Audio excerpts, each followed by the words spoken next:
फिर से हमारे YouTube चैनल भारतीय पाठशाला में आज फिर से हम लेकर आए हैं कक्षा 10 के लिए।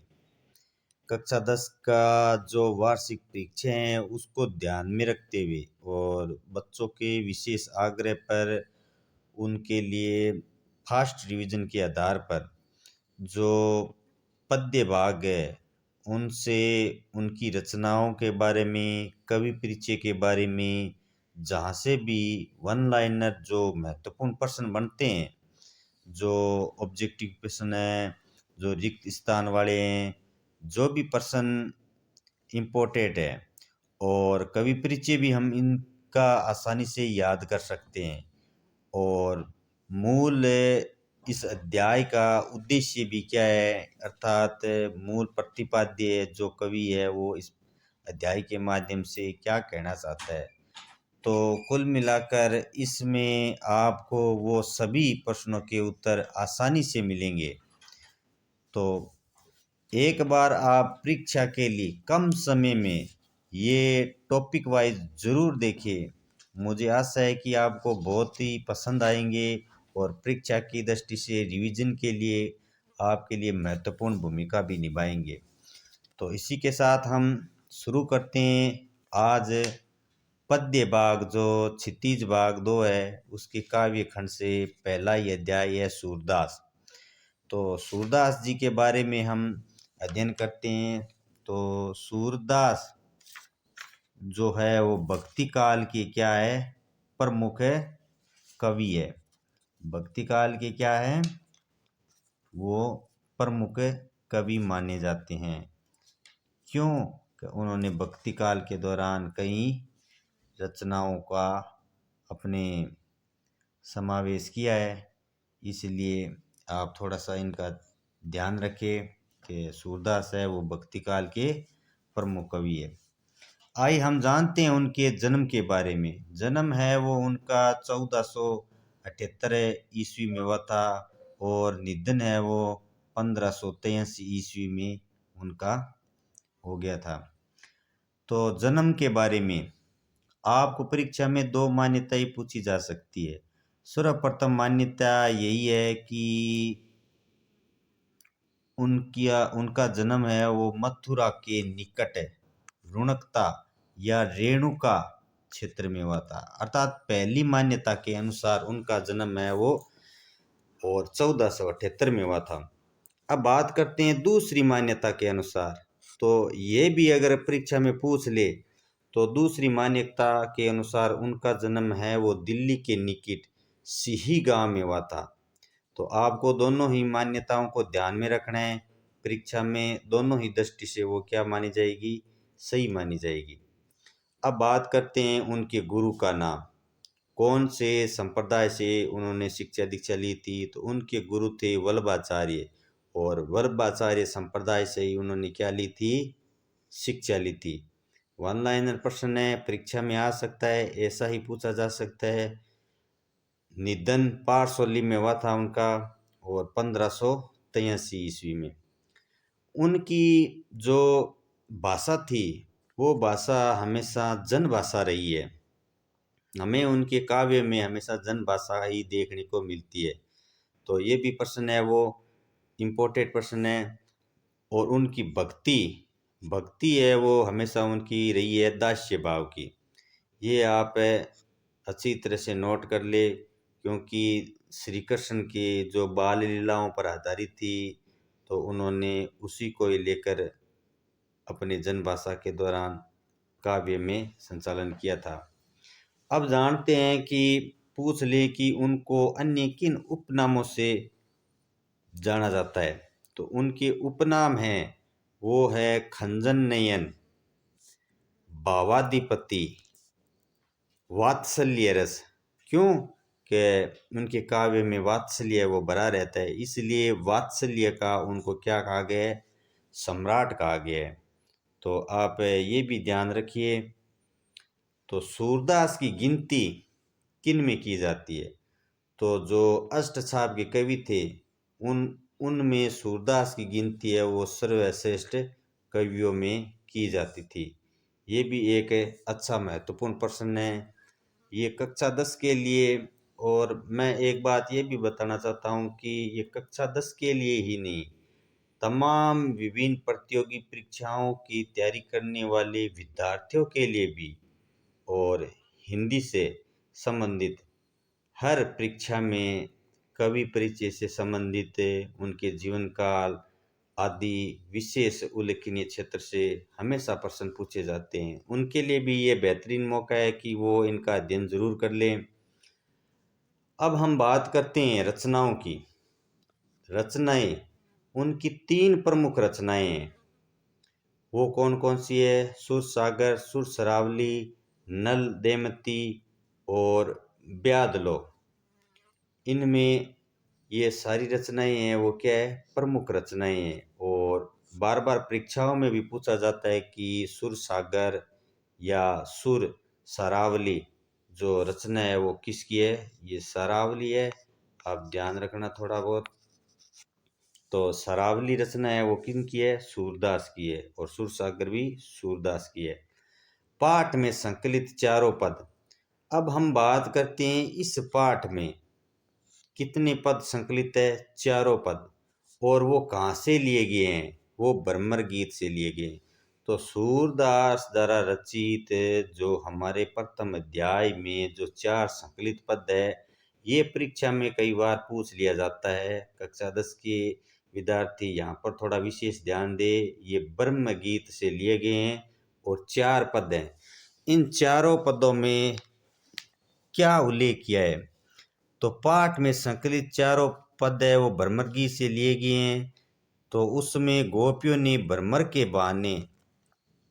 के बहाने जो संदेश वाहक थे, कौन? उद्धव, उन पर व्यंग्य के बाण छोड़े गए थे, अर्थात उन्हें कठोर बातें की गई।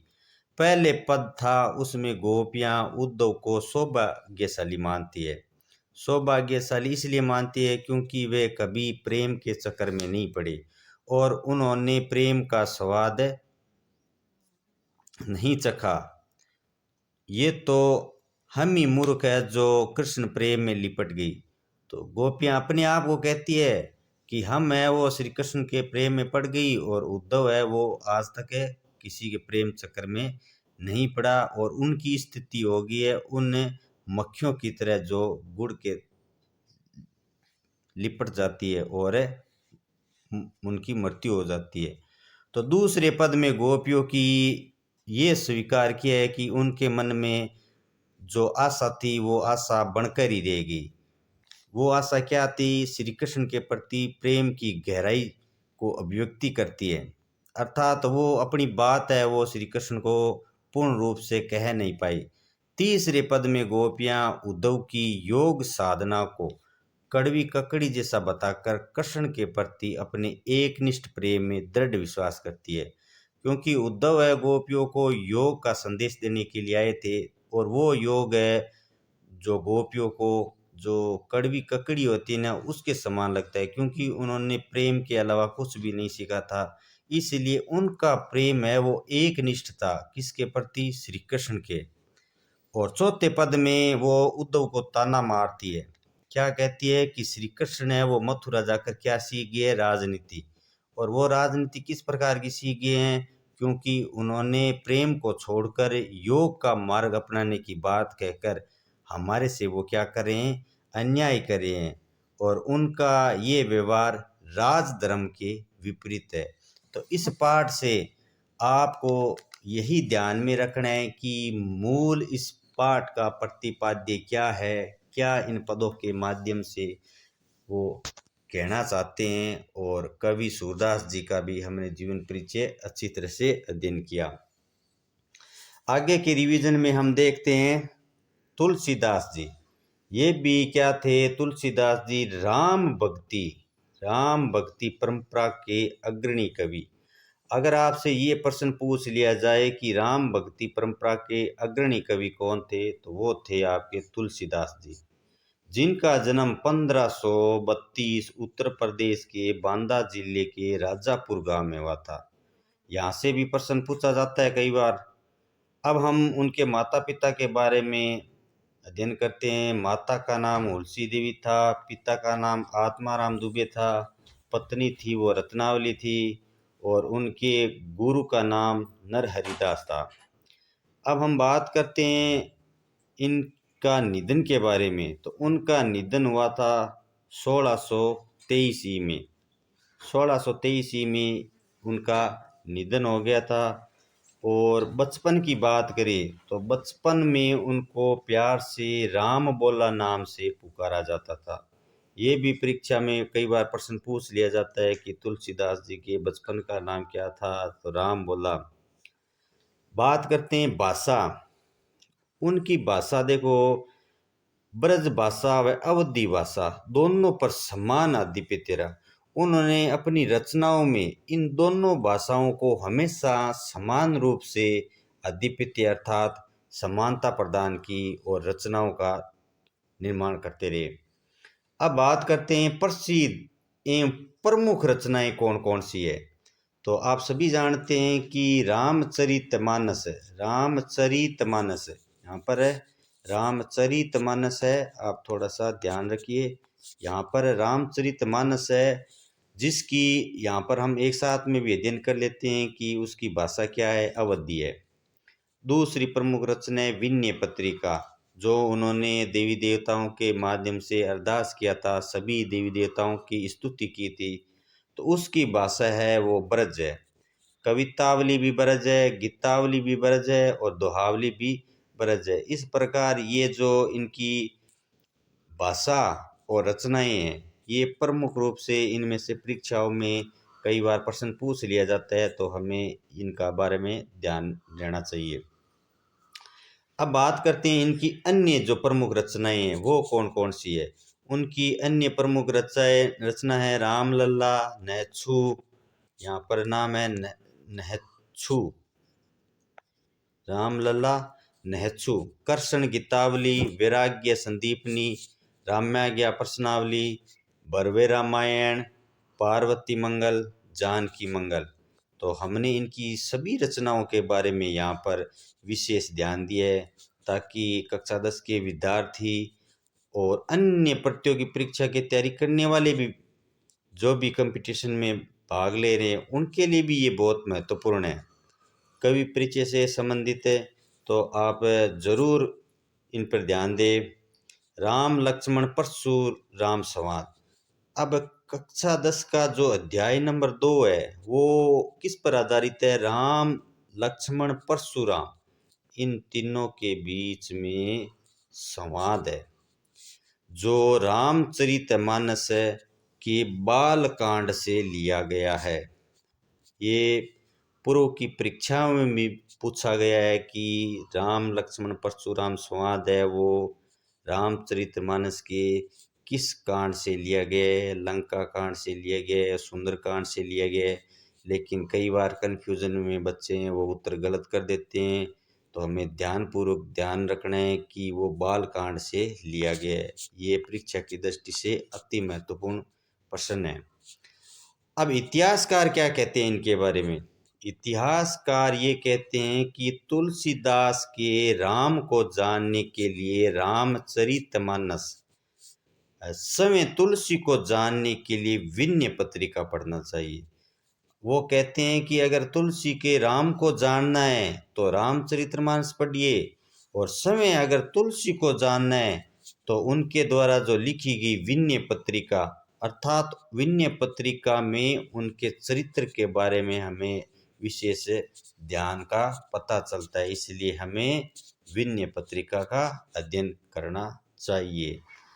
और बात करते हैं हम पाठ परिचय की। जो राम लक्ष्मण परशुराम संवाद है उसके बारे में वो हम बताए दिया था कि रामचरितमानस के बालकांड से लिया गया था। उसमें जो सीता का संयवर हुआ था, तो संयवर में राम द्वारा शिव धनुष भंग करने के बाद परशुराम क्रोधित होकर आते हैं।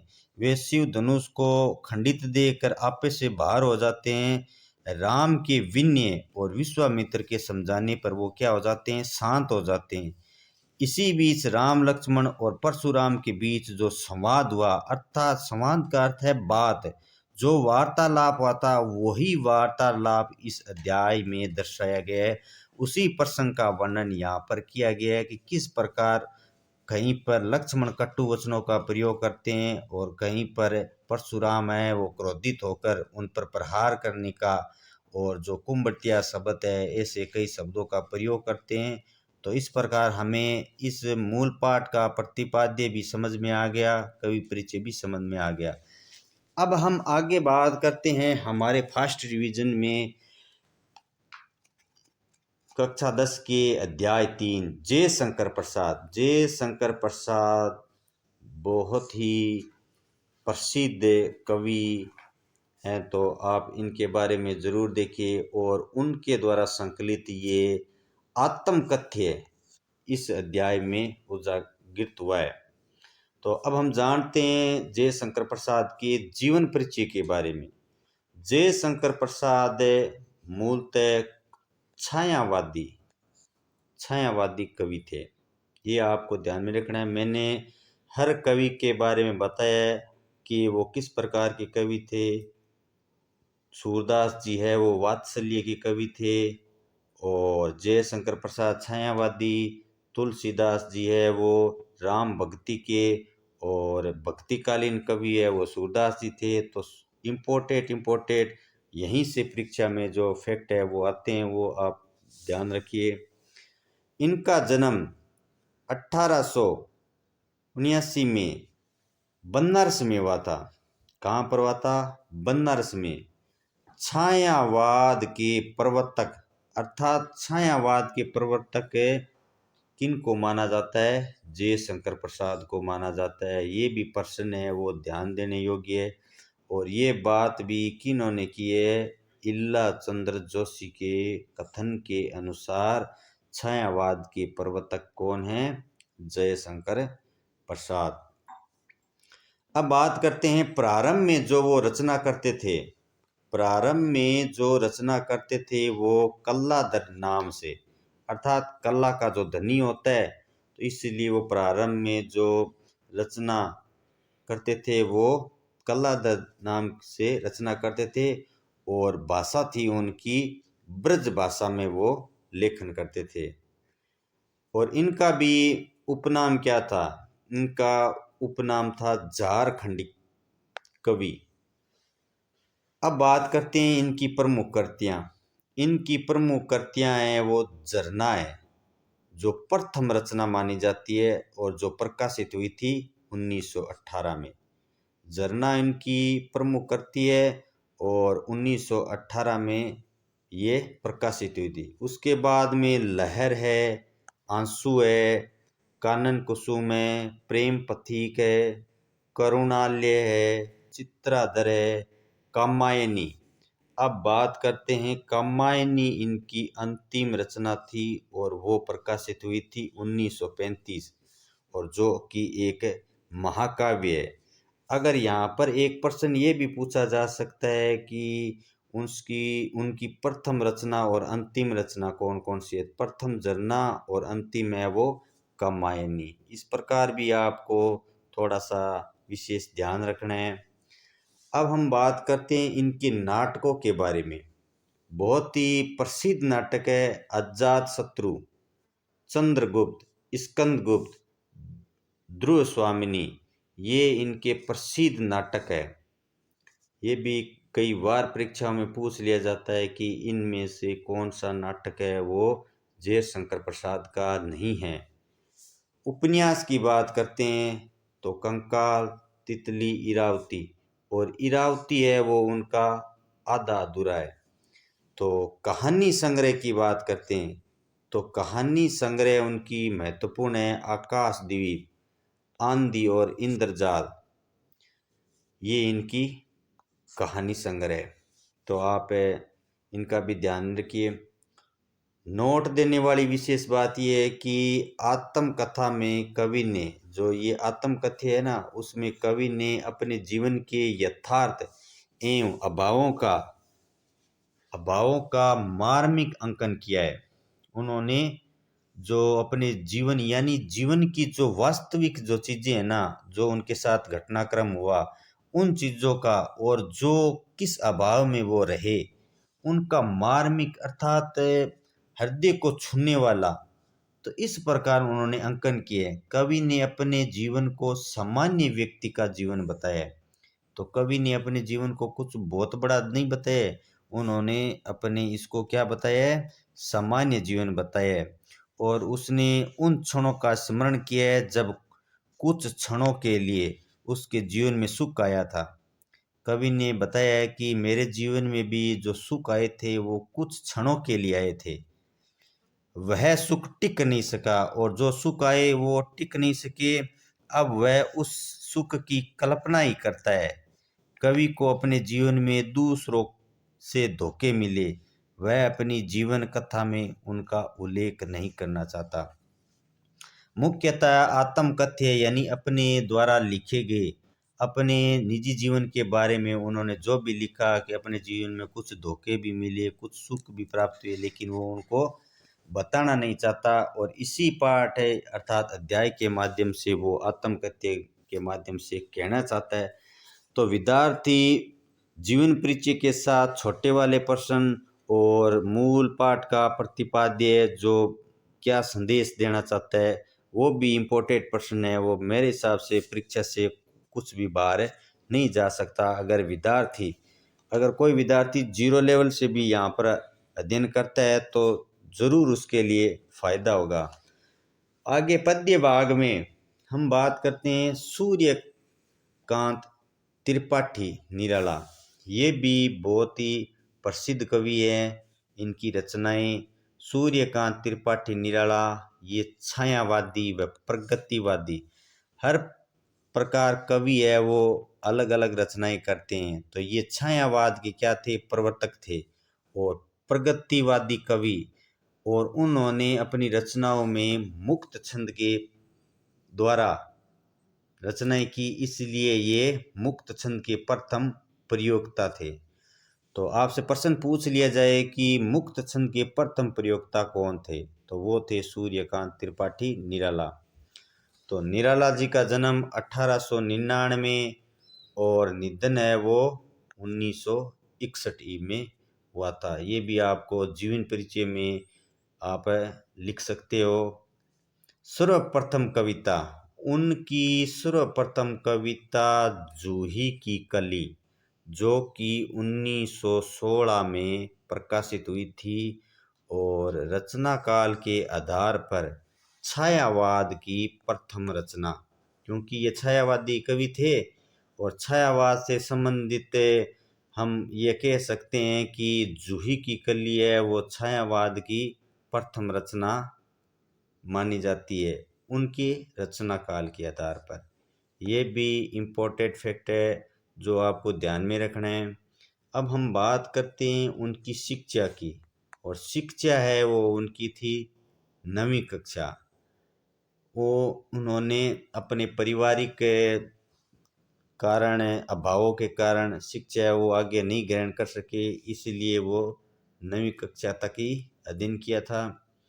अब बात करते हैं कि वो जीवन में प्रभावित किन से हुए। सर्वाधिक वो प्रभावित हुए रामकृष्ण परमहंस और विवेकानंद की विचारधारा से विशेष रूप से प्रभावित थे। वो रामकृष्ण परमहंस और विवेकानंद की विचारधारा से ही विशेष रूप से वो क्या थे, प्रभावित थे। निराला का पारिवारिक जीवन दुखों व संघर्ष से भरा रहा। ये तो निश्चित है कि प्रत्येक कवि का जीवन है वो उनके पारिवारिक रूप से हमेशा संघर्षों में ही रहा है। अब हम बात कर लेते हैं उनकी रचनाओं के बारे में। रचनाएं बहुत ही अच्छी रचनाएं हैं उनके द्वारा, और ये हर परीक्षा में एक दो रचना पूछ भी ली जाती है। अनामिका है, परिमल है, गीतिका है, कुकुरमुता है, नए पत्ते, अणिमा, बेला आदि इनकी प्रमुख ये रचनाएं हैं। और प्रमुख रचनाएं इनमें कौन सी है, राम की शक्ति पूजा इनसे भली भांति परिचित है। और ये सरोज समर्थी है वो अपनी दिवंगत पुत्री की जो याद में अर्थात उसकी मृत्यु होने के पश्चात ही उन्होंने लेखन शुरू किया था। वो उनकी एक प्रसिद्ध रचना है तुलसीदास प्रबंधात्मक, ये एक काव्य है, इनकी भी रचना ये प्रमुख मानी जाती है। तो आपको ये ध्यान रखना है। अब हम बात करते हैं पाठ्य रचना जो इस अध्याय में आई है, उनका मूल प्रतिपाद्य या कवि क्या कहना चाहते हैं और वो कौन कौन सी रचनाएं इस हमारे कक्षा 10 के क्षितिज भाग में सम्मिलित है। तो वो दो रचनाएं हैं। कौन कौन सी दो रचनाएं हैं? एक तो है उत्साह और अट नहीं रही है, तो दूसरी है अट नहीं रही, एक है उत्साह।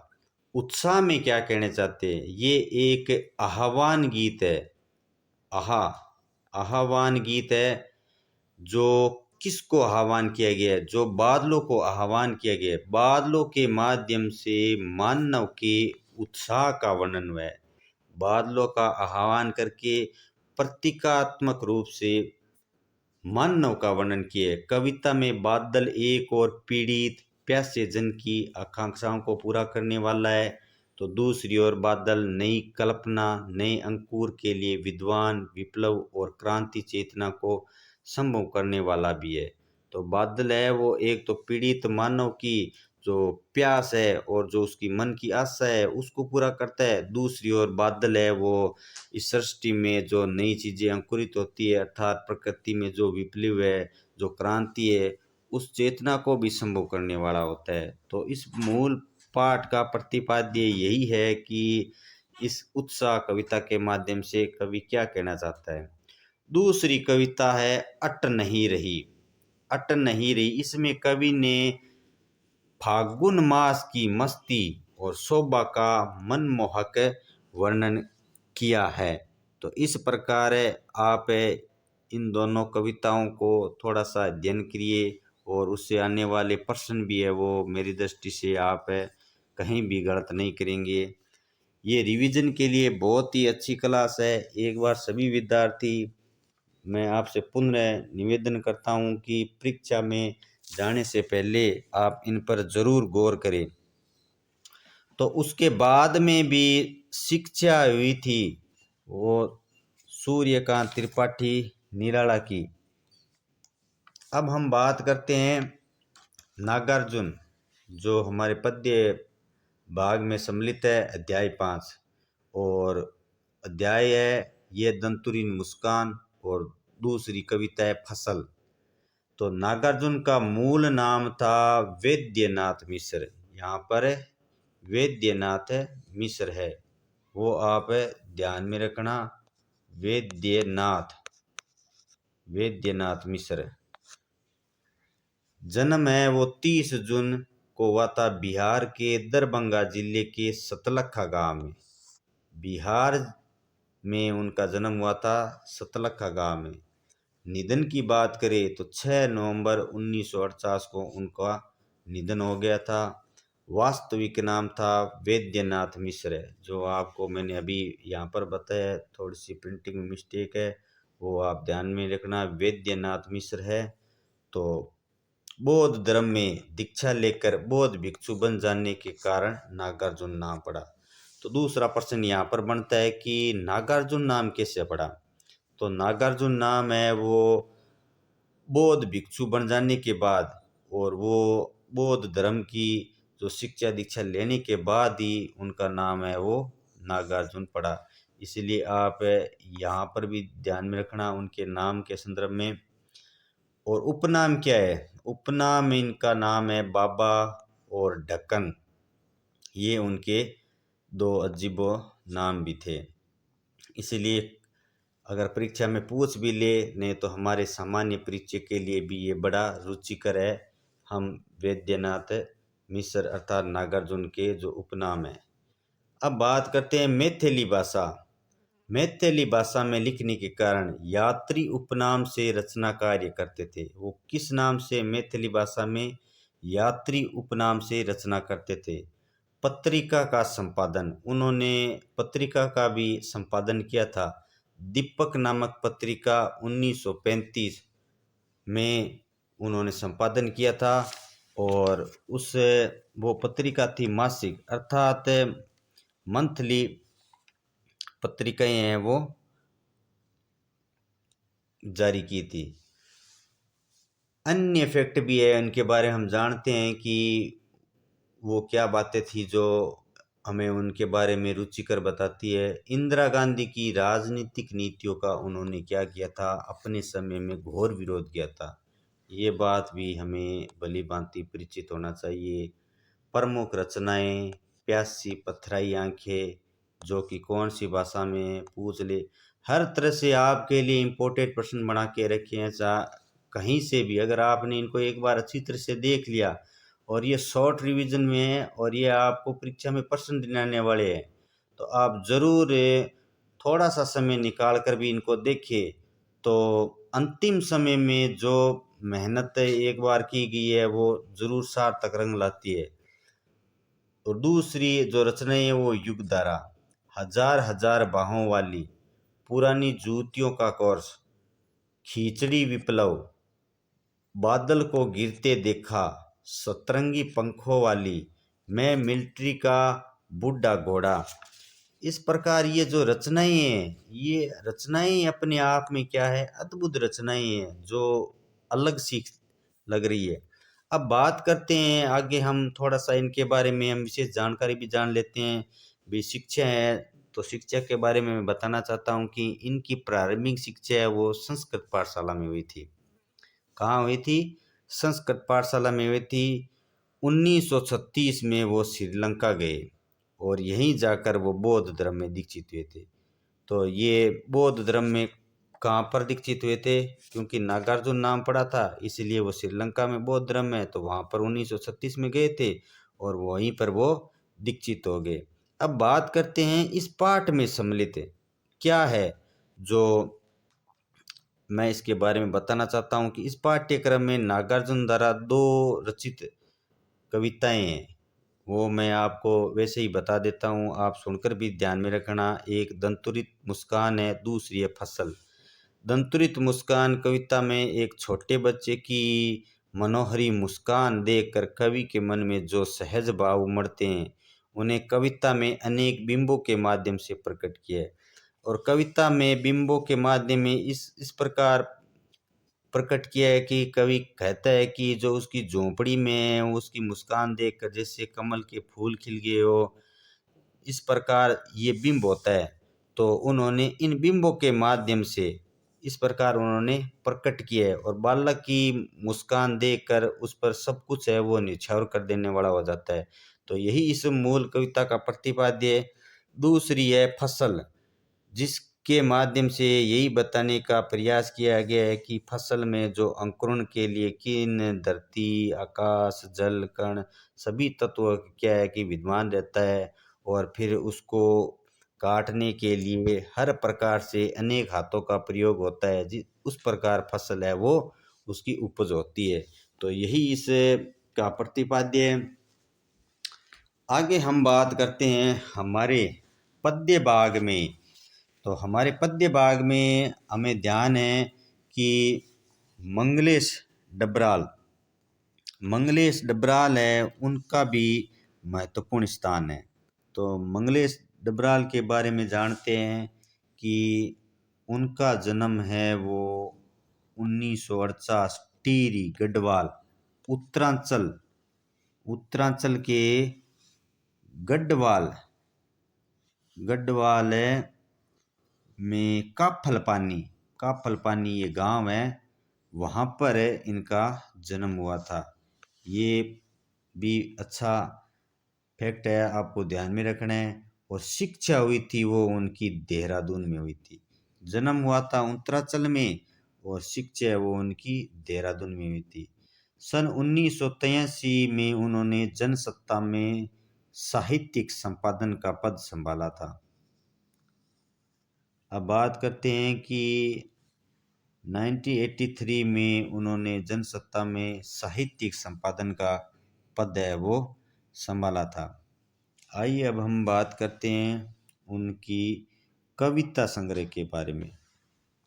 कविता संग्रह के बारे में बात करें तो उनकी प्रमुख रचनाएं पहाड़ पर लालटेन, घर का रास्ता, हम जो देखते हैं, आवाज भी एक जगह है। इन्होंने ये तो इनकी प्रमुख रचनाएं हैं। एक दो रचनाएं देकर परीक्षा में भी आसानी से कई बार पूछ लिया जाता है, ताकि बालक है वो इनका एक बार से दो बार जरूर दोहन करे। इन्हें बात करें पुरस्कार की, तो पुरस्कार इन्हें साहित्य अकादमी पुरस्कार तथा पहल सम्मान से सम्मानित किया जा चुका है। तो अगर परीक्षा में आपसे पूछ ले कि मंगलेश डबराल को कौन से पुरस्कार से सम्मानित किया गया है, तो उन्हें साहित्य अकादमी पुरस्कार तथा पहल सम्मान से सम्मानित किया जा चुका है। बात करते हैं हम मंगलेश डबराल के इस पाठ अध्याय में। तो ये एक संगतकार से संबंधित पाठ है।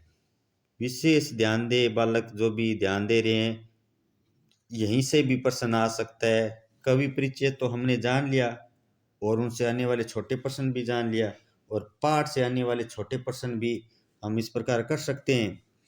तो पाठ परिचय में संगतकार से संबंधित जो ये कविता होती है, कविता में एक होता है मुख्य गायक, और मुख्य गायक का साथ देने वाला होता है संगतकार। तो उस संगतकार की भूमिका के महत्व पर प्रकाश डाला गया है कि वो मुख्य गायक का किस प्रकार जो सहायता करता है, अर्थात उसकी सहायक भूमिका निभाता है, उसकी महत्ता पर इसमें उन्होंने प्रकाश डाला है। जो मुख्य गायक की हर तरह से गायन में सहायता करता है, अर्थात वो जहाँ पर रुकते हैं तो उनके सुर ताल को जो संगतकार है वो क्या कर लेता है, संभाल लेता है। लेकिन वह हमेशा इस बात की भी कोशिश करता रहता है कि कहीं उसकी आवाज मुख्य गायक की आवाज से अधिक प्रभावशाली न हो जाए। रोचक बात यही है कि वो साथ में इस बात का भी ध्यान रखता है कहीं उसकी आवाज जो मुख्य गायक होता है उसकी आवाज से संगतकार की आवाज है वो प्रभावशाली न हो। तो उसे इन छोटी छोटी बातों का भी ध्यान में रखना चाहिए। उसकी इस कोशिश को उसकी असफलता नहीं, मनुष्यता समझना चाहिए। इस प्रकार इस जो ये कोशिश है उसको असफलता नहीं क्या समझनी चाहिए, मनुष्यता समझनी चाहिए। तो इसके माध्यम से यही संगतकार का जो महत्ता है या अर्थात जो महत्व है, इस पाठ के माध्यम से यही बताने का प्रयास किया है कि जहाँ पर मुख्य गायक है जो रुक जाता है तो उसका जो संगतकार है वो उसकी जगह संभाल लेता है।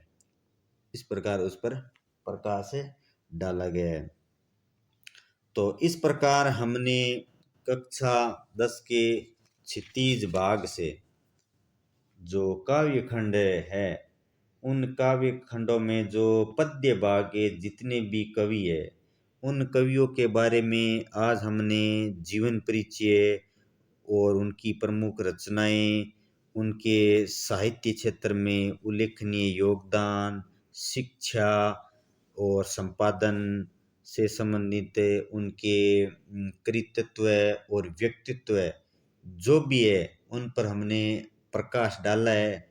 और यहाँ से जो भी छोटे छोटे जो प्रश्न बनते हैं परीक्षा की दृष्टि से, वो सारे प्रश्न हमने यहाँ पर हाईलाइट करके आपको बताने का एकदम सार्थक प्रयास किया है कि अब जो परीक्षा का जो कम समय बचा है उसमें विद्यार्थी कहाँ पर कैसे ध्यान दे, और इन छोटी छोटी चीज़ों को एक बार अंतिम समय में विशेष ध्यान दे तो परीक्षा के समय विशेष प्रभाव पड़ता है। ये बातें उनके दिमाग में रहती है और हम इनसे कवि परिचय भी बना सकते हैं। वो हमारी लेखनी के आधार पर, और छोटे वाले प्रश्न हैं वो भी हम हल कर सकते हैं। और इन अध्याय में से जो मूल कविता का जो उद्देश्य होता है वो उद्देश्य भी हमने स्पष्ट कर दिया कि इस कविता के माध्यम से कवि कहना क्या चाहता है।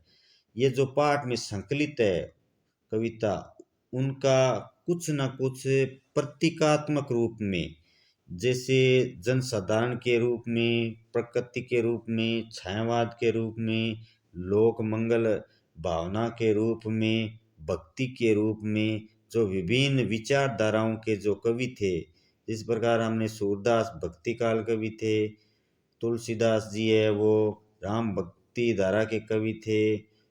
उसके बाद में हमने पढ़ा था मंगलेश डबराल, जो भी हमने कवि का जो परिचय पढ़ा था उन सभी में हमने यही विशेष ध्यान, और ये साहित्यिक रचना भी किस प्रकार की है और उनका संकलन भी है वो कहाँ से लिया गया है, ये भी विद्यार्थी को ध्यान में रखना है। जैसे रामचरितमानस से बालकांड से लिया गया था ना, जो तुलसीदास का जो राम लक्ष्मण परशुराम संवाद है वो वहाँ से लिया गया था। इसी प्रकार वो भी आपको ध्यान में रखना है कि ये संकलन कहाँ से लिया गया। जैसे भ्रमर गीत है से लिए गए जो 4 पद थे, उन 4 पदों में गोपियाँ हैं वो उद्धव को उलाना देती है। तो मैं आशा करता हूँ कि आपको ये सब पसंद आया होगा। आगे हम गद्य भाग से संबंधित शॉर्ट रिवीजन में फिर से आपके लिए एक अच्छी क्लास लाएंगे, और ये क्लास परीक्षा के दृष्टि से आपके लिए रामबाण सिद्ध होगी। तो मैं आशा करता हूँ कि एक बार आप थोड़ा सा समय निकाल कर ज़रूर देख ले, आपके खुद समय परखे कि मैं इन चीज़ों को जानता हूँ या नहीं। तो आप 2 से 4 बार दोहरान कर ले। इसी के साथ मैं फिर से नई क्लास लेकर आऊँगा, तब तक आप इंतज़ार करते रहिए। मैं आपसे विदा लेता हूँ। थैंक यू, धन्यवाद।